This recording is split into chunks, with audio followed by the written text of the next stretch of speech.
Okay, next up is fingerprints. Fingerprints are one of the most important pieces of forensic evidence found at a crime scene. Fingerprints are considered individual evidence. Okay, so fingerprints can be directly connected to a single person. Okay, so much like DNA, DNA and fingerprints are the most important pieces of forensic evidence available.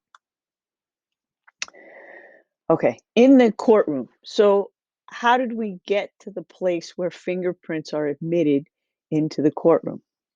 Well, the foundation for the acceptance, and I'm going to have you read an article about Thomas Jennings, but basically, the foundation for the acceptance in court is that there are a few factors. One, there's an extremely low probability that extremely low, that any two fingerprints could match.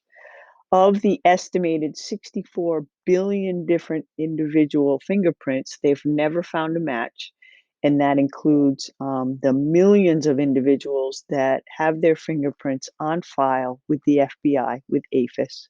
They have never found two fingerprints to ever be identical.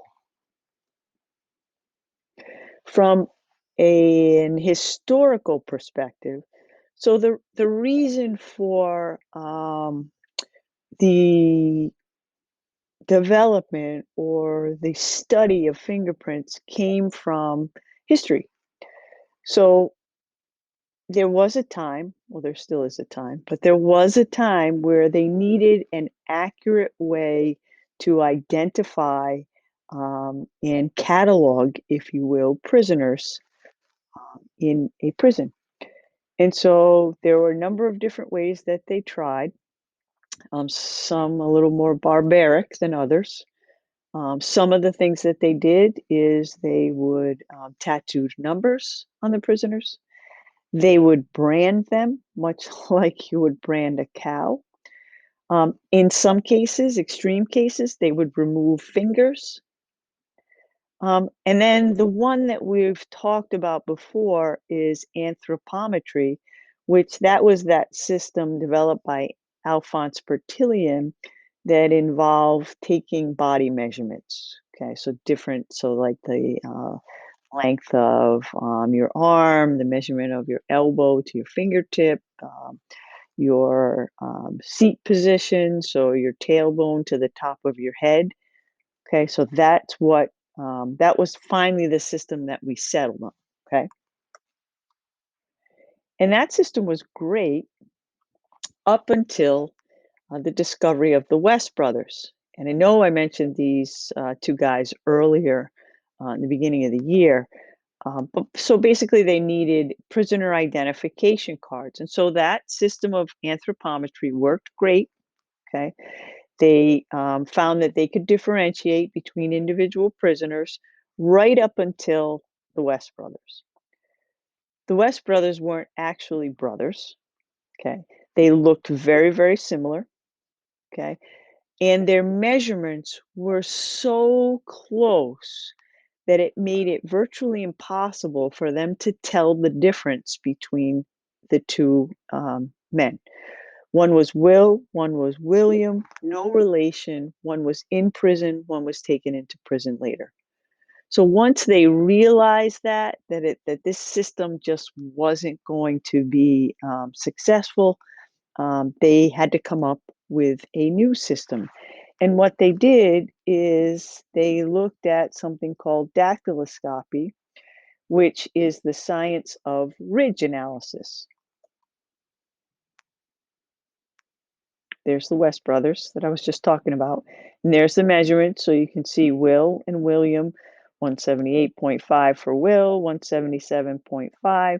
So you look at all of these measurements and you can see that they are too similar to be an acceptable way of differentiating between individuals. So what is a fingerprint? Fingerprints are friction ridges, like you see here. Raised ridges.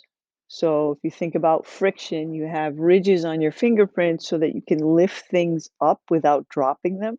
If the surface of your fingers were very smooth, you wouldn't be able to hold on to things. Okay. So those friction ridges are where we find fingerprints. Okay. The fingerprints that we describe are left, so they're impressions or imprints left on different sources, rather, depending on, the type of material. Is it porous or is it non-porous? Okay. And basically they'll happen when your skin is sweaty. So when you sweat, you get water, oils, and salts. Okay.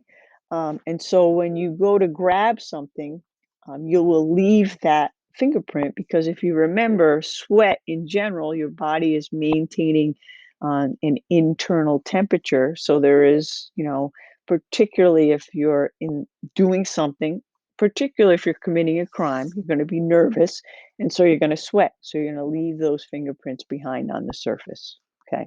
But in terms of evolution, they were quote unquote designed, or they evolved out of our need to be able to grasp things, to keep things from slipping out of our hands. Okay. Fingerprints are not only on your fingers, but you can also find those patterns, those ridge patterns, on the palms of your hands and the soles of your feet. So when we look at fingerprints, we note that they're a series of lines um, corresponding to what we might refer to as hills and valleys. The hills being the ridges, so the part that sticks up, if you will, and the valleys, the area in between the ridges, are the grooves. Okay. And it's the shape and form of those skin ridges seen here in the black lines. If I were going to ask you to put your thumb in ink and then to put that thumb then on a piece of paper. So what you would see is these lines represent the ridges and the grooves. Okay. In terms of the anatomy of a fingerprint, so the skin is composed of layers of cells. Okay. So if you were looking to your arm, if this were cross section of your arm, you'd see that outer portion of the skin is the epidermis. Okay. Then in between here, we call this the papillary layer, or the dermal papillae, okay, right in here. And then the dermis is this whole area in between that and blood vessels, if you will, okay. This is what we call epithelial tissue. Okay, and you can see here there's sweat glands, there's oil glands, there's nerves, um, there's some muscle in the skin. Also, if you remember, we talked about hair being embedded in the dermis, right? And as hair grows, that hair will move up, right? And out of the skin. Okay, so you can see that here. And there's blood vessels, there's a blood supply. And I said nerves already. Okay, so this layer here is your epidermis. Your papillary layer is right here in between the two, and that's where your friction ridge patterns originate. So there's this boundary of cells that separate the dermis from the epidermis, and that layer is actually called the papillae. Okay. And though that papillae determines the form and patterns of the ridges on the surface of your skin. Okay.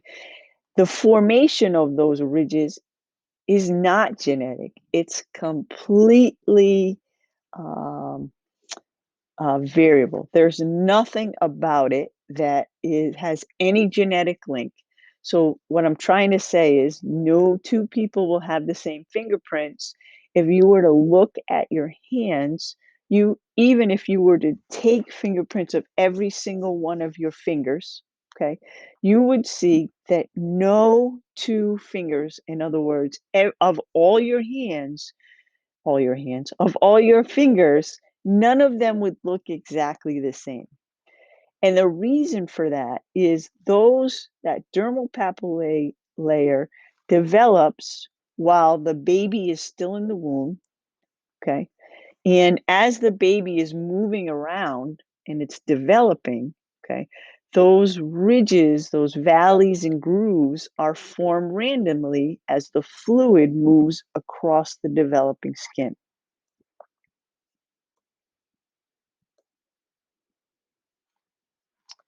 So when do they form? 8th to 12th week, okay, as the baby's developing in the mother's womb. As I said, it's entirely random, okay? There is a basal layer within the epidermis that grows faster than the dermis and the epidermis, okay? So as the baby's moving around, the layers collapse and fold in different directions, creating those ridges that we see in the dermal papillae that create your fingerprints, that are your fingerprints.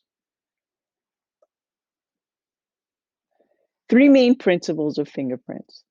First one, fingerprint, as I said already, a fingerprint is an individual characteristic rather. No two people have the same fingerprint, so no two fingers have yet to have been found that have identical ridge characteristics. Okay, so they're individual evidence, individual characteristics. Second principle, a fingerprint will remain unchanged during an individual's lifetime.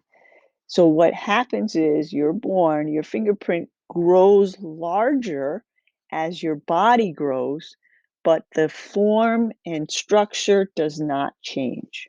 Okay. There have been extreme measures that people have tried to uh, undergo to try and remove their fingerprints. Okay. Every single one of those times they were unsuccessful. The really only successful way to do it would be to cut your fingers off. Okay.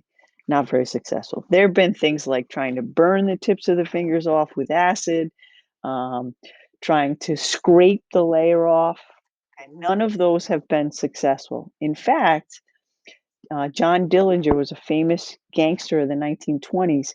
He poured acid on his fingerprints. And basically, what he did was he made himself even more unique.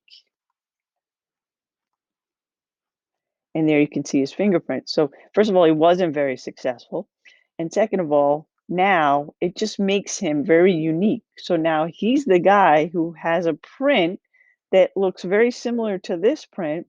However, it's got this really crazy pattern. Okay. So now when they find those prints, they're able to link it to him because he's got this finger that looks like that.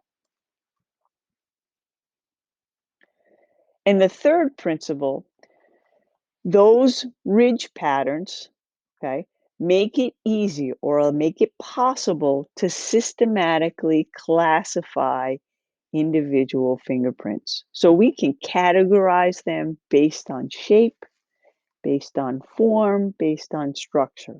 Okay, and that's where we come up with our system of identification, okay, which we will talk about next.